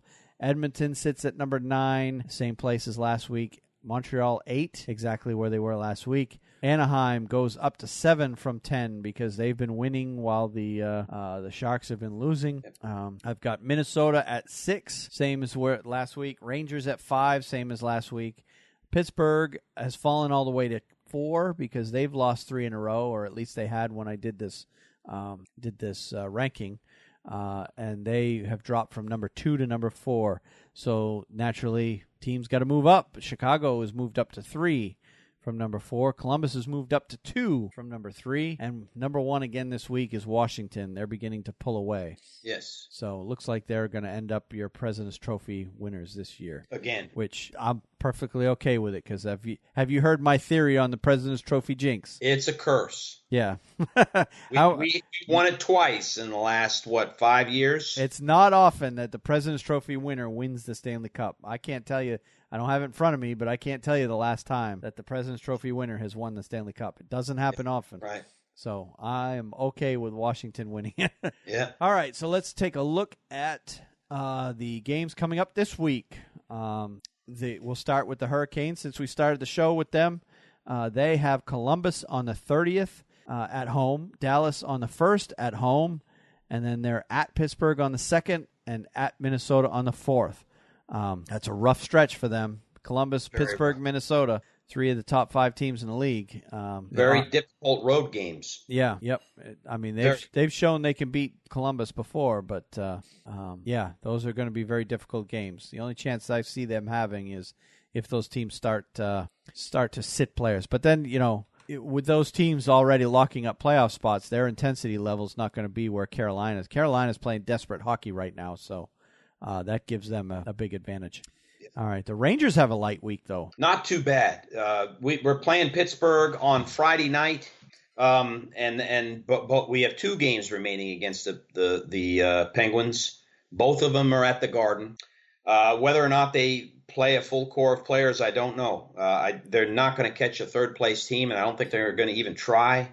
So they'll stay where they are as far as a wild card team. So it remains to be seen how important that game is to them and Pittsburgh as well. But the game there should be fun. I'm looking forward to watching it. The Philadelphia game, that'll be, there'll be more. That's probably the number 1 rival. Yep. So I think there'll be some effort put in on that game, and then finally the game in Washington. Washington may have some desire to get that President's Trophy, but it is 2 good teams and a team that I thought was going to make the playoffs, the Flyers. So all together 3 tough teams. Yep. So, but having only 3 games is a nice light week for this late in the year when most other teams are playing crazy schedules. Right. The Bruins have Dallas on the 30th at home, Florida at home on the 1st. And then they go on their last road game of the year at Chicago on the 2nd. And then they're at home against Tampa Bay on the 4th. So first two are must-wins for Boston if they want to keep pace. Third one, I don't expect much out of the Chicago game because Chicago's playing pretty well right now, and it's at Chicago, so I might have to settle for something. If they could scratch out a point there, that would be nice. And then the Tampa Bay game on the 4th, that's the big one I've got circled for the Boston Bruins this week. They've got to have a win against Tampa Bay. I agree. With Tampa Bay nipping at their heels right now, that game right there could go a long way to deciding who gets in that last spot. I agree. I'll be glued to the TV on that game. I will be watching that game. And the fact that it's almost a week from now, there's a good possibility Stamkos will be back by then. So yeah, that's going to be a tough one. So, and if it's anything like the one they just played this week, it's going to be entertaining to watch for sure. Now, as far as other games coming up over the past week, or over the next week, actually, I've circled a bunch of games, not necessarily because they've got good teams involved, but because all of these games are involving teams that are scratching and clawing for the last remaining playoff spots. And for the first time, I haven't included any games in this list from the Western Conference because, like we said earlier in the show, that Western Conference is decided. The fat lady singing. Yeah, out west. That's right. Yeah. So this week we got coming up on the 30th, we've got the Islanders at the Flyers, Detroit at Tampa Bay, and Toronto at Nashville. So that's a big night of play, and of course the Bruins are also playing that night. So we're gonna see some movement in the standings that night. And then on the 31st, you've got New Jersey at the Islanders. And then on the 1st, you've got Toronto at Detroit, Montreal at Tampa Bay. And, of course, the Bruins are playing Florida that night. So you're going to see, and, of course, Carolina is also playing that night as well. So those are going to be another night where the standings will probably change. On the 2nd, you've got the Islanders at Buffalo, Dallas at Tampa Bay, Dallas at Tampa Bay on the 2nd. And, of course, that's the night the Bruins will be playing Chicago, and Carolina will be at Pittsburgh. So another big night on the calendar there.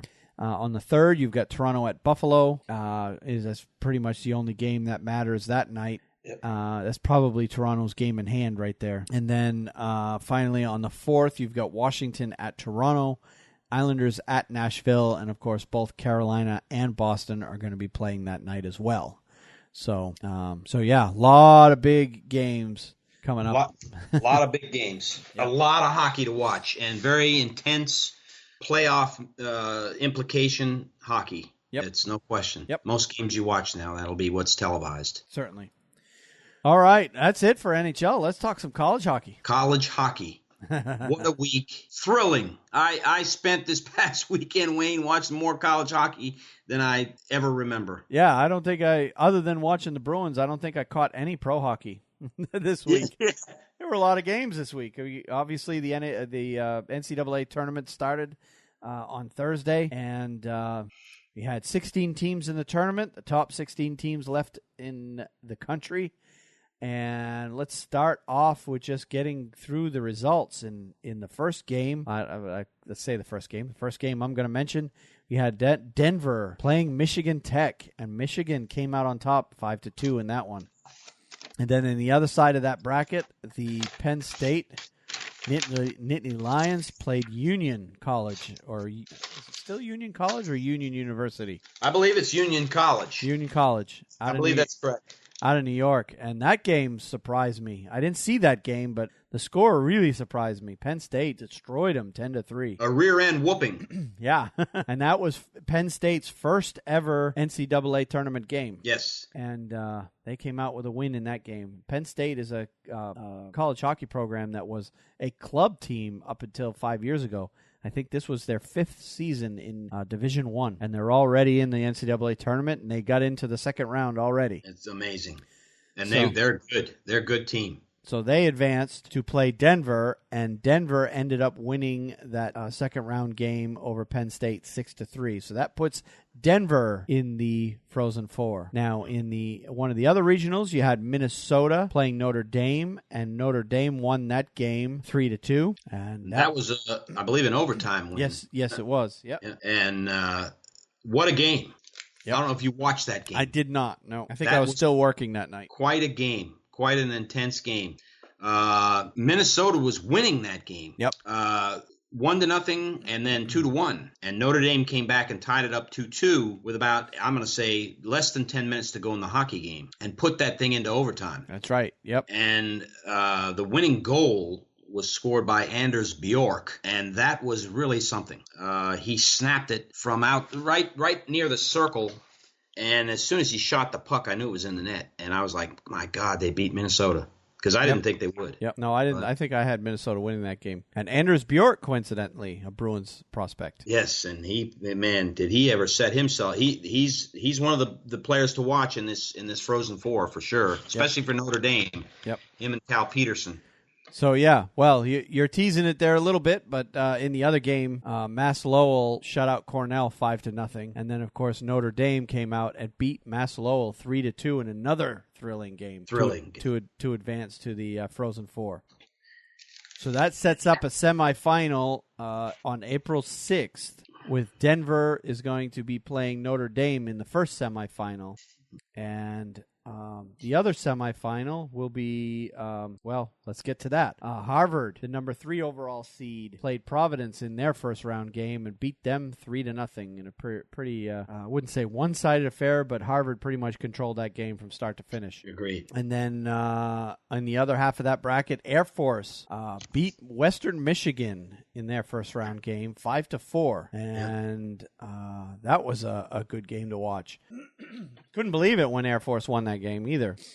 And then, of course, Air Force goes on to play Harvard, and Harvard squeaked by Air Force 3-2 on that one. So Air Force made things interesting in that particular bracket. So Harvard advanced to the semifinal, the other semifinal on April 6th. And in the final regional, you had Minnesota Duluth starting off with Ohio State, and they won that game 3-2. And Boston University in the other end of that bracket played North Dakota in a game that I felt wholeheartedly, because the game was being played in North Dakota, that North Dakota had the home ice advantage. And they, in fact, did. The place was packed. Yeah. And everybody was cheering for North Dakota, but BU came out on top in that game, silenced the crowd, and won that game 4-3 in overtime. Thrilling game to watch as well. I watched that game. Yep. I watched Brock Besser play a tremendous game that night. Yep. Which I will talk about again later. Yep. And then, of course, Boston University advances on to play Minnesota Duluth for the right to go to the Frozen Four, and Minnesota Duluth came out on top 3-2 in that game. And that game, I believe, was overtime, wasn't it? Was overtime. Yeah. Yes, they won the game in overtime. Yep. So that was another thriller. That's what's great about college hockey. It's all one and done. Yeah.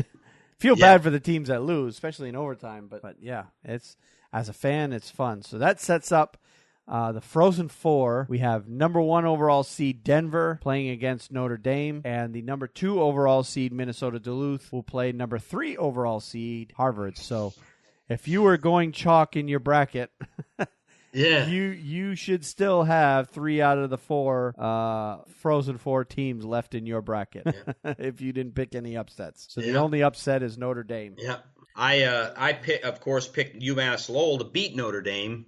So, and then I picked them to win the whole thing. So I'm really pretty much out of it now. Yep. But I will say that I will tell you this: the home ice advantage goes to Notre Dame because South Bend, Indiana, is about 90 miles from Chicago. That's true. So they will pack the United Center. That's true. With Notre Dame fans. It's going to happen. Yep. And you talk about. I lived in Chicago for 2 years. That is the university. You have Northwestern and you have Chicago, Notre Dame. So that it's going to be a Notre Dame crowd, no question about it. Whether or not they win, that's a different story. But there will be thousands of Notre Dame fans there. Yep, for sure. And of course I'm on the Denver bandwagon in this one because of course their head coach is former University of Maine Black Bear Jim Montgomery. So, yeah, the first semifinal is at 9:30 p.m. Eastern on April 6th. I'm sorry, that's the second semifinal. The first semifinal is at 6 o'clock Eastern on April 6th. So the two games will be back-to-back, and they left 3.5 hours between games. There's a good chance that Denver-Notre Dame game is going to be delayed because they'll be waiting for Harvard, Minnesota, Duluth to get done there. To get done an overtime game. I've seen it before. So Thursday night, April 6th, Mark your calendars for that. I'll be watching both of those games, or at least from the moment I get home anyway from work. And then the championship game will be 2 nights later, April 8th, 8 o'clock Eastern on the mothership, ESPN. The two teams will duke it out for all the marbles, whoever's left. Yep. So, and my picks in that, of the remaining teams, I'm going to put Denver in the final. I'm going to call Harvard over Minnesota Duluth, and we're going to have an East-West matchup. And I'm still going to stick with my pick of Denver winning the national championship. I of course picked UMass Lowell, and so I had Harvard actually beating Denver. So that really doesn't matter. I can only win one more game, and so I don't know. Of these 4 teams, who do you think? Looks good too. Minnesota Duluth looks very good. They could win the whole thing. Oh yeah, for sure, and they have before. So yeah, if you want to watch some good hockey, particularly of the Game 7 variety, because that's what essentially these games are, single elimination. You want to watch that NCAA tournament. If you're in the U.S. And you have cable, you have ESPN, so you should be able to watch those games. The semifinal games are going to be on ESPN2 on April 6th. The championship game are on ESPN. So let's move on to the KHL Minute. Well, before that, I'm just going to mention in future weeks, as all the other leagues right now you've got going on, you've got the Canadian Hockey League, which is the junior leagues up there, going into their playoffs, or they've already started their playoffs. Those playoffs last almost as long as the NHL playoffs because they play 7-game series. And they've got, each of the 3 leagues. You got the Western Hockey League, Ontario Hockey League, Quebec Major Junior Hockey League. Each of those leagues have 16 teams in their playoffs, and they're playing 7-game series all the way through. Yeah. So, and then once that is determined, once the 3 league winners are determined, those 3 advance on to the Memorial Cup, and along with the host city is the 4th team in the Memorial Cup tournament, and they determine who wins the Memorial Cup there. So right now there are still 48 teams battling it out, but as we get closer to the conclusion of those playoffs, we'll get you updated there. Right now, all 48 teams are in the middle of their. I checked last night, and most of those series have only played 3 games, so there's a lot of 2-1 scores in those 7-game series there. But some of the other European leagues that we're going to be following, and probably what we'll do is just note the champions of each of these leagues once their playoffs are over. Not that we're going to cover them so much, but the Swedish Hockey League, the Finland Hockey League, the French League, the Denmark or the Danish League, the Swiss League, the Slovakian League, the German League, the Czech League, the Austrian League, the British League, all in Europe, will get you who won each of those respective leagues as those winners come out. And then, of course, the United States Hockey League, which is the premier junior league here in the U.S., will get you updated on the league champion there. And then some of the other minor pro leagues in North America that we'll cover briefly will be the Southern Professional Hockey League, the Federal Hockey League, the ECHL, and the American Hockey League. So all of those leagues are either entering their playoffs now or are already in their playoffs, and we'll get you the winners of those tournaments. All right, so let's get on to the KHL Minute. And speaking of which, we've got these playoffs are coming right along quickly. Yes, they are. We can report that, Wayne, wouldn't you say that it looks like it's going to be there's 2 teams that are gonna make it to the Gagarin Cup Finals. Yeah, I think we can say that. It seems like 3 weeks ago this playoff started. Yeah, and they started with 16 teams all playing 7-game series. NHL they take 2 months to play their playoffs. Here we are 3 weeks in, and we're essentially already into the Gagarin Cup Finals. In fact, one team's already in. SKA has eliminated. Yep, they eliminated Locomotive probably today, right? Earlier today. They swept them 4-0. Yep. Yeah, the 4th game was earlier today. 4-0 is the final in that one. Yep. Then of course in the other league you've got Magnitogorsk in the East. Yep. They're up 3-0. Yep. And their next game is probably tomorrow morning. That's correct. Our time. So so they have the chance to eliminate AK Bars finally, and that will probably set up a Gagarin Cup final of Metallurg, Magnitogorsk. The defending champion will play against SKA. And you know what? I'm thinking their run is over. I think SKA is going to put it away. That is going to be a good series. It's going to be fun. It'll be fun to watch that one and report on it. Yep. Yeah. So, but yeah, their playoffs are coming right along quickly. So, yeah. And then, of course, after their season is over, the reason they play their playoffs so early in the season is so that their players are available to play for Team Russia in the World Cup Championship. So, or not World Cup, the World Championship. Yes. The IIHF World Championship that happens every year. It actually coincides with the first 2 rounds of the NHL Stanley Cup playoffs. So most of the Americans and the Canadians don't get to go over there and play in the World Championship because they're busy with their NHL teams, and usually they only play if they're eliminated.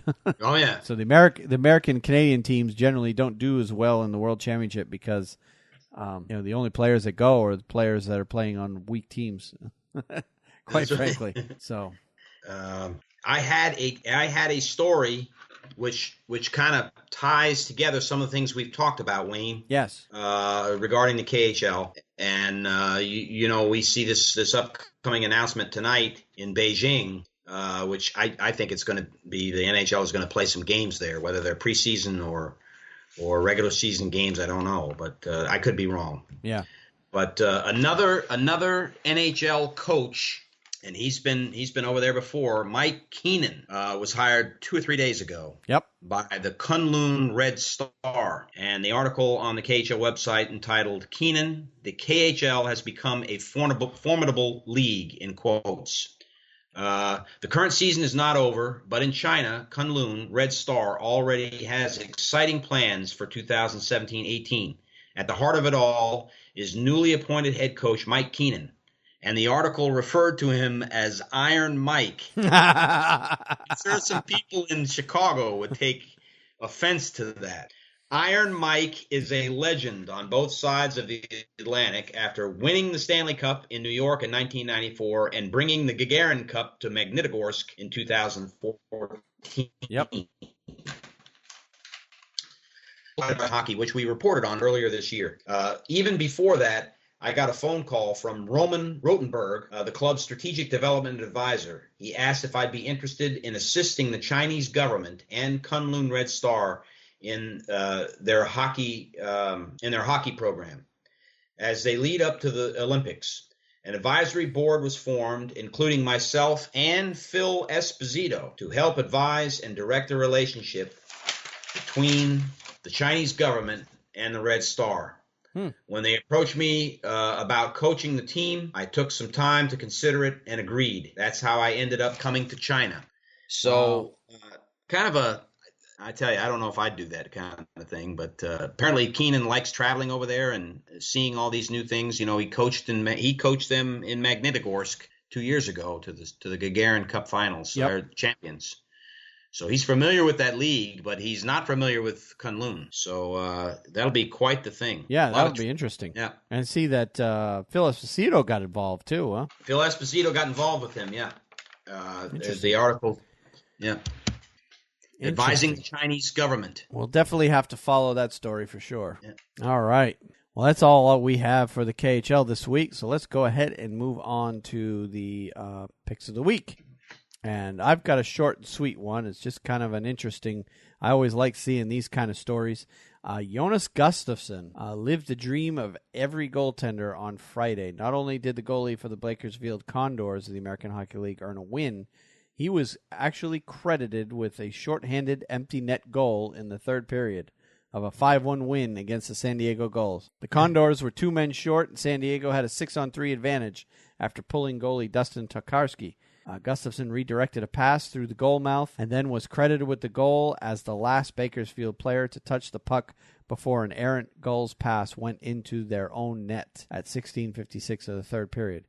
It was the first goal of Gustafsson's pro career. He became the 12th goalie to score in the AHL's 81-year history and the first since Reed O'Bara of Lake Erie did against Chicago on January 16, 2015. Gustafsson also did his regular job well, making 30 saves for the Edmonton Oilers AHL affiliate. The 32-year-old, who has played with the Toronto Maple Leafs, Red Wings, and Boston Bruins, is 1-3-1 in 7 games in 5 starts for the Oilers this season. Really something. So, love seeing goalies score goals. And, of course, this one was just an accident. He didn't actually shoot the puck down the ice.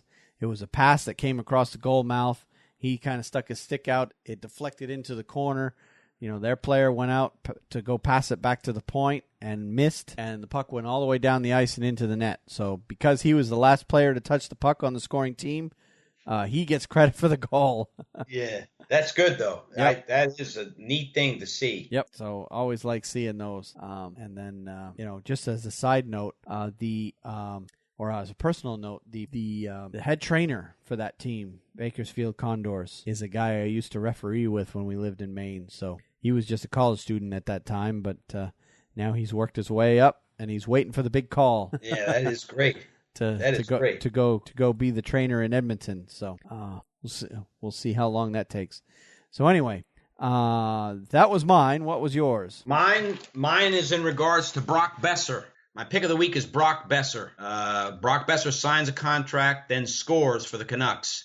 And Wayne, I tell you, I watched that North Dakota Boston University game and all those fans in North Dakota, and I was like, really enjoying that game. And Brock Besser played very well in that game if you watched it at all. So I was shocked when I heard the next day that he scored a goal for the Vancouver Canucks and signed a contract in with his them. NHL debut, yeah. In his NHL debut. But they did talk about that during the game. They did. It is something that was talked about.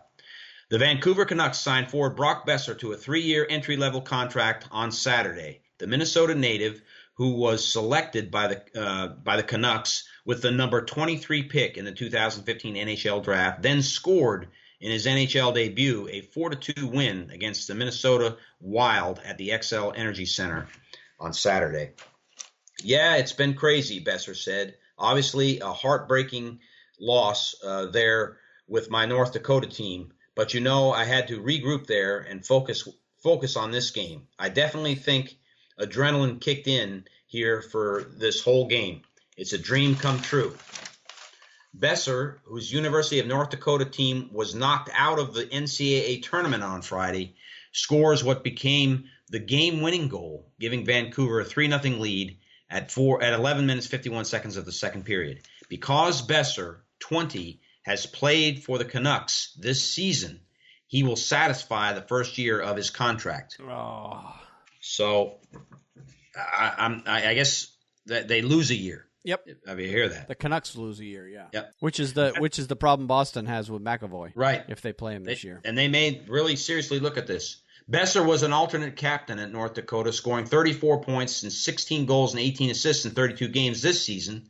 Last season he had 60 points, 27 goals and 33 assists in 42 games for North Dakota, which won the NCAA Division I Men's Championship. So kudos to him. That was really spectacular. I don't know. It's a hell of a week for him. That's for sure. Unbelievable week. So I guess if they'd have won the game, that would have never happened. If North Dakota had won, he wouldn't have been on the ice. Nope. He'd still be playing. Yep. Yep. Well, good. All right. Well, that is pretty much it for the show this week. Of course, our next week's scheduled stream or scheduled recording is going to be the 5th of April at 6:30 p.m. That's tentatively scheduled anyway, unless something comes up in one of our lives that prevents us from doing it Wednesday night. But we generally do record Wednesday nights at 6:30 p.m. So the next recording of our podcast will be on the 5th, and we'll take you from there. And again, reminding you that if you want to get in touch with the show, you can tweet me. I'm at Wayne Halley 9, and Steve is at SBall504man. And if you want to know how to do the spelling of all those, just go to our show notes of this podcast, and you can find those links right in there.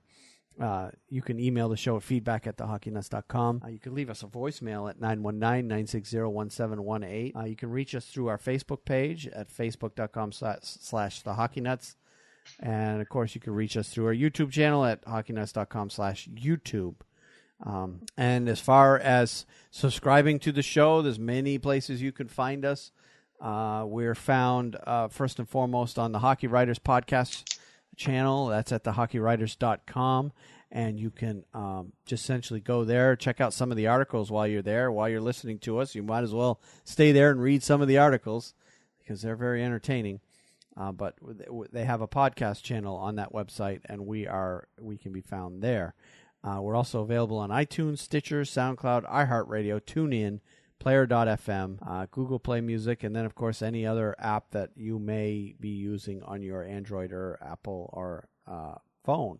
And then, of course, you can reach us on our website at thehockeynuts.com. So, and again, we'll remind you, if you want to support the show, you can reach us through our affiliate links at thehockeynuts.com. You just click on Amazon or the Hockey Monkey link, and they will take you to those websites, and any purchases you make after that within a certain period of time. Amazon, I know, is 24 hours. Hockey Monkey, I think, goes 30 days. I could be wrong. Any purchases you make after clicking on our affiliate link, they won't cost you anything more, but a small percentage of your purchase will come back to us to help us defray the cost of the show. And, of course, if you like the show, feel free to share it with anybody you know that's also a hockey fan. And if you have iTunes app on your computer or device, subscribe to our show there. It'll help us rise up in the rankings.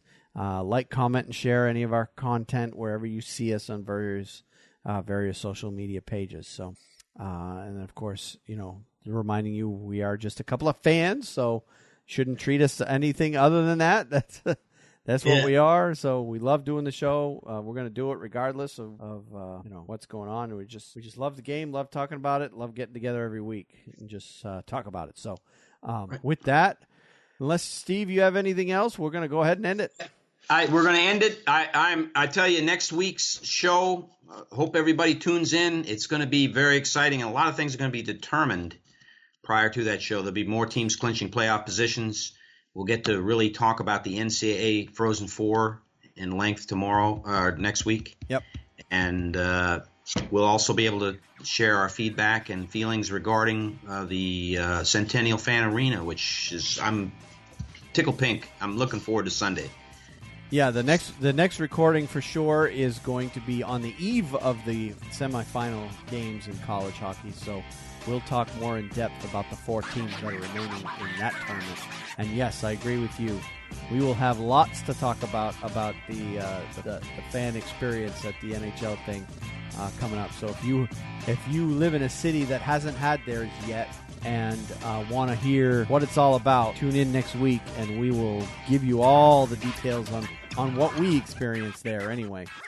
And, of course, I will probably have plenty of photos on the Facebook page, as well as possibly videos on the YouTube page to add to the content there. So, but yeah, definitely stay tuned. We'll be talking all about it on the podcast. And I'm like you, I'm very excited for this thing to happen. So, and then, of course, we'll get everybody caught up next week on all of the goings on. I think the West will be all decided by then. Not so much the placings, but definitely the 8 teams that are in. It's almost decided now, but it will probably be officially decided by then. And then in the East, I think we're going to be down to probably 2-3 teams tops battling for that last spot by the time this time next week. So yeah, we'll get you all caught up on that, as well as caught up on all the college signings that go down over the next week. So with that, we'll go ahead and call it a night. We'll catch you later. Have a good week, Steve. You too. Have a good week and good night, everybody. All right. Good night.